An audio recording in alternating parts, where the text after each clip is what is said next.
ಈ ಜಗತ್ತು ಬಗೆದಷ್ಟೋ ವಿಸ್ಮಯ, ಹಾಗೆ ಹುಡುಕುತ್ತಾ ಹೋದಷ್ಟೋ ಭಯಾನಕ. ಅದೇ ಭೂಮಿ ಮೇಲೆ ಅದೆಂತಹ ಸುಂದರ ತಾಣಗಳಿವೆ ಅಲ್ವಾ?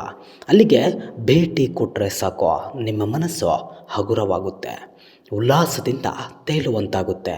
ಆದರೆ ಇನ್ನೊಂದಷ್ಟು ಪ್ರದೇಶಗಳಿವೆ, ಅಲ್ಲಿಗೆ ಹೋದರೆ ಅದೆಂತಹ ಗುಂಡಿಗೆಯೋ ಅರಕ್ಷಣ ಅಲುಗಾಡಿ ಹೋಗುತ್ತೆ, ನಿಂತ ನೆಲ ಅಲುಗಾಡಿ ಹೋದಂತಾಗುತ್ತೆ. ಅಂತಹ ಕೆಲ ಜಾಗಗಳ ಬಗ್ಗೆ ನಿಮಗೆ ಹೇಳ್ತೀವಿ. ಇದೆಯನ್ನು ಸ್ವಲ್ಪ ಗಟ್ಟಿ ಮಾಡಿಕೊಂಡು ಕೇಳಿ. ಸತ್ತವರ ದ್ವೀಪ, ಈ ಹೆಸರೇ ವಿಚಿತ್ರ ಅನಿಸುತ್ತೆ. ಹೆಸರು ಎಷ್ಟು ವಿಚಿತ್ರವಾಗಿದೆಯೋ ಅಷ್ಟೇ ಈ ಜಾಗ ಕೂಡ ಭಯಾನಕವಾಗಿದೆ. ಇಲ್ಲಿ ಇದ್ದಕ್ಕಿದ್ದಂತೆ ಯಾರೋ ಕಿರುಚಾಡ್ತಾರೆ, ಮತ್ಯಾರೋ ಅಳುತ್ತಾ ಕೂಗಿಕೊಂಡಂತಾಗುತ್ತೆ. ಆ ಧ್ವನಿಯನ್ನು ಒಮ್ಮೆ ಕೇಳಿದರೆ ಸಾಕು, ಜಂಘಾಬಲವೇ ಹುಡುಗಿ ಹೋದಂತಾಗುತ್ತೆ. ಇಷ್ಟೇ ಅಲ್ಲ, ಇದಕ್ಕಿಂತಲೂ ಭಯ ಆಗೋದು ಅಂದರೆ ಮೂಳೆಗಳ ಲಟಲಟನೆ ಮುರಿಯೋ ಸದ್ದು.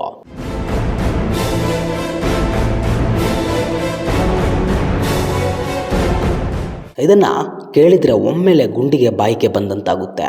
ಇಂಥದ್ದೊಂದು ಅಗೋಚರ ಶಕ್ತಿಗಳ ಆವಾಸ ತಾಣ ಯಾವುದಂದರೆ ಕೆನಡಾ ಪ್ರಾಂತ್ಯಕ್ಕೆ ಸೇರಿದ ವ್ಯಾಂಕೋವರ್ ಬಳಿ ಇರೋ ಪುಟ್ಟ ದ್ವೀಪ.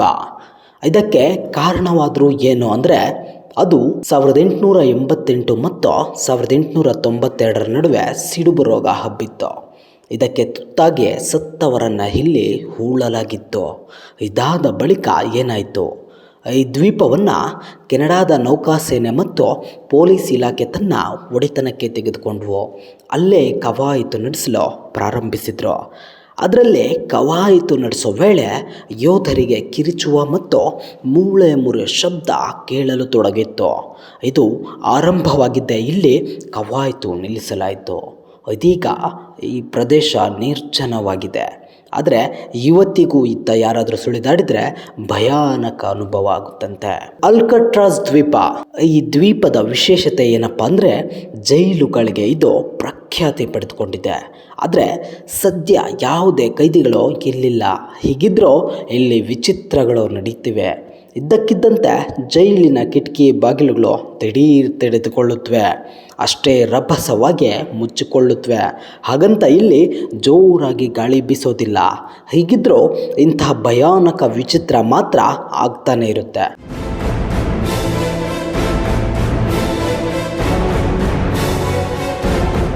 ಅಲ್ಲದೆ ಇಲ್ಲಿ ಹೋದವರಿಗೆ ಹೊಳೆಯುತ್ತಿರುವ ಕಣ್ಣುಗಳ ವ್ಯಕ್ತಿಯೊಬ್ಬ ದಿಢೀರನೆ ಎದುರಾಗಿ ಕುತ್ತಿಗೆ ಇಸ್ಕಲು ಯತ್ನಿಸಿದ ಅನುಭವ ಆಗುತ್ತಂತೆ.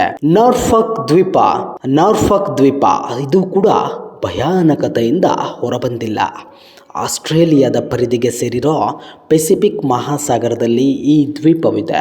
ಇದಕ್ಕೆ ಭೂಮಿಯ ಮೇಲಿನ ನರಕ ಅಂತಾನೆ ಕರೀತಾರೆ. ಈ ದ್ವೀಪದಲ್ಲಿ ಸೆರೆ ಸಿಕ್ಕ ವೈರಿ ತಂಡದ ಸೈನಿಕರಲ್ಲಿ ಹಲವರನ್ನು ಹಿಂಸಿಸಿ ಕೊಲ್ಲಲಾಗಿತ್ತು. ಹೆಚ್ಚಿನವರ ಮೇಲೆ ಲೈಂಗಿಕ ಅಪರಾಧವನ್ನು ಎಸಗಲಾಗಿತ್ತು. ಬಳಿಕ ಅವರನ್ನು ವಿವಸ್ತ್ರರನ್ನಾಗಿಸಿ ಸಾಯಲು ಅಲ್ಲೇ ಬಿಡಲಾಗಿತ್ತು. ಇದೀಗ ಆ ದ್ವೀಪದಲ್ಲಿ ಸತ್ತವರ ಆತ್ಮಗಳು ಅಲೆದಾಡ್ತಿವೆ ಅಂತೆ. ಒಂದಲ್ಲ ಒಂದು ವಿಚಿತ್ರ ಅನುಭವಗಳು ಇಲ್ಲಿ ಆಗ್ತಾನೆ ಇರುತ್ತವೆ. ಅದೆಷ್ಟು ಧೈರ್ಯಶಾಲಿಗಳು ಇದರ ಮರ್ಮ ಅರಿಯಲು ಹೋಗಿ ಬೆದರಿ ಬೆಂಡಾಗಿ ಬಂದಿದ್ದಾರೆ. ಕಾರ್ಗೆಡಾರ್ ದ್ವೀಪ, ಫಿಲಿಪ್ಪೀನ್ಸ್ ದೇಶದ ಮನಿಲಾ ಕೊಲ್ಲಿ ಪ್ರಾರಂಭವಾಗುವಲ್ಲಿ ಒಂದು ಚಿಕ್ಕ ದ್ವೀಪವಿದೆ. ಎರಡನೆಯ ಮಹಾಯುದ್ಧದ ಸಮಯದಲ್ಲಿ ಈ ದ್ವೀಪವನ್ನು ಅಮೆರಿಕ ವಶಪಡಿಸಿಕೊಂಡು ದ್ವೀಪವಾಸಿಗಳನ್ನು ಬಂಧಿಸಲು ಪ್ರಾರಂಭಿಸಿತ್ತು. ಆದರೆ ತಮ್ಮ ನೆಲದಲ್ಲಿ ಪರರ ಸೆರೆಗೆ ಸಿಕ್ಕಲು ಬಯಸದ ರಾಷ್ಟ್ರಪ್ರೇಮಿಗಳು ಬಂದಿಯಾಗೋದ್ರ ಬದಲು ಸಾವು ಮೇಲು ಅಂದ್ಕೊಂಡೆ ಆತ್ಮಹತ್ಯೆ ಮಾಡಿಕೊಂಡ್ರು. ಅದು 100-200 ಜನರಲ್ಲ, 3000ದಷ್ಟು ಜನರು ಒಂದೇ ಸುರಂಗದಲ್ಲಿ ಆತ್ಮಹತ್ಯೆ ಮಾಡಿಕೊಂಡಿದ್ರು. ಇದು ಮನಿಲಾ ಸುರಂಗ ಅಂತಲೇ ಪ್ರಖ್ಯಾತವಾಗಿದೆ. ಅವತ್ತು ಆತ್ಮಹತ್ಯೆಗೆ ಶರಣಾದವರ ಆತ್ಮಗಳು ಇವತ್ತಿಗೂ ಇಲ್ಲಿ ಸುಳಿದಾಡ್ತಿದ್ದು ಈ ಪ್ರದೇಶದ ಅಕ್ಕಪಕ್ಕ ಸುಳಿಯಲು ಕೂಡ ಜನ ಭಯ ಬೀಳ್ತಾರೆ. ಹಗಲಿನಲ್ಲೂ ಇದರ ಹೆಸರು ಕೇಳಿದರೆ ಸಾಕು ಹೆದರಿ ನಡುಗಿ ಹೋಗ್ತಾರೆ.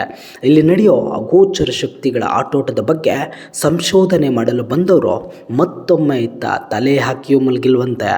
ಈ ದ್ವೀಪಗಳಲ್ಲಿ ಆಗುವ ಇಂಥ ಒಂದೊಂದು ಘಟನೆಗಳನ್ನು ನೋಡಿದರೆ ಎದೆಯೊಳಗಿನ ಸದ್ದು ಹೆಚ್ಚಾಗುತ್ತೆ. ಇಲ್ಲಿಗೆಲ್ಲ ಭೇಟಿ ಕೊಟ್ಟವರು ಇನ್ನೆಂದೂ ಇತ್ತ ಸುಳಿಯುವ ಧೈರ್ಯವನ್ನೇ ತೋರಿಲ್ಲ.